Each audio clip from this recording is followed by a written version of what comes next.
Aziraphale is standing outside his bookshop on Regency Street. He is looking proudly at the sign painter, who is painting the words Mr. A. Fell, purveyor of books, to the gentry, established 1800, above the door. Jolly good, it looks absolutely tip-top. He walks back into the shop. The shelves are bare, and the space seems smaller than it will later be. Aziraphale, whistling, puts beautiful leather-bound books on the shelves. He is as content as it is possible for him to be. The bell above the door dings. He doesn't turn around. "I'm afraid the shop will not be open until Friday, good people, but we will be having a grand opening immediately after lunch." "We aren't here to buy books, Aziraphale." And it's Gabriel, with Sandalphon, dressed as Regency dandies, astonishingly well-dressed. Oh dear, listen, if it's about that business in Paris, it wasn't my miracle." "I have no idea whereof you speak, O Angel of the Eastern Gate. We are here with good news." "Oh, how lovely!" He prepares himself for good news. "We're bringing you home." "Promoting you back upstairs." They wait expectantly for Aziraphale's unbounded joy.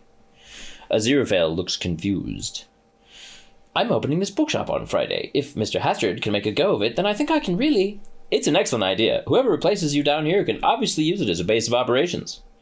"Use my bookshop?" Gabriel is still waiting for the joy. "You're being promoted. You get to come home. I can't imagine why anyone would want to spend 5 minutes longer in this world than they had to. Aziraphale has been here for almost 6,000 years. We must applaud such devotion to duty."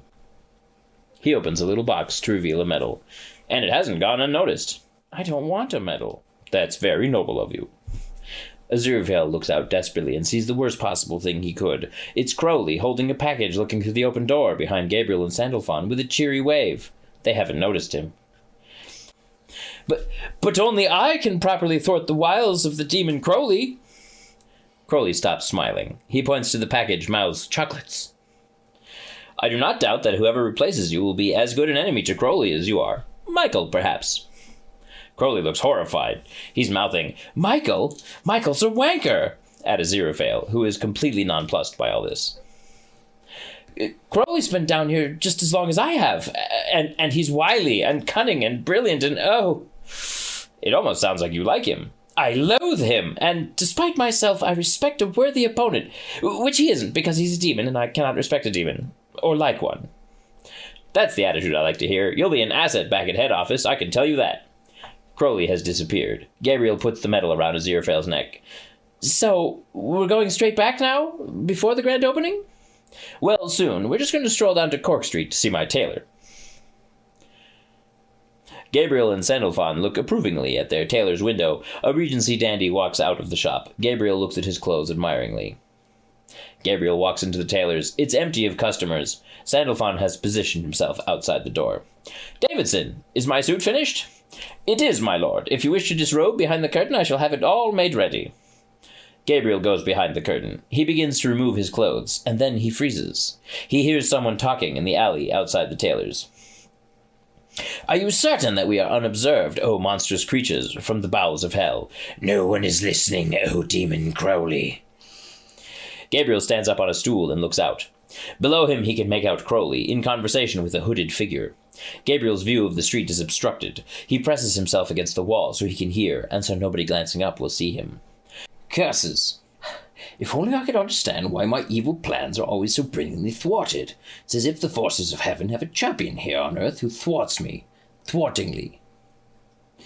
A shot from a different angle. We can see that the tailor's shop back door is open, with several tailor's dummies in evidence, and the robed figure is a dummy with a black cloth draped over it. Crowley is having too much fun doing the voices. "Why, Mr. Crowley, you must not be downcast. I hear news that will bring joy to you and all the powers of hell. They do say as how the angel Aziraphale, your nemesis, is being sent back to heaven." Crowley is acting slightly too broadly, but it's in the style of the time. "Can this be true? I was going to swallow holy water in my despair at once more being beaten by the angel Aziraphale, but such excellent news. Only Aziraphale knows my ways well enough to—" "Thwart them?" "Exactly. Now, let us repair to an evil drinking den, and drink to the success of evil on this earth, thanks to heaven's foolishness."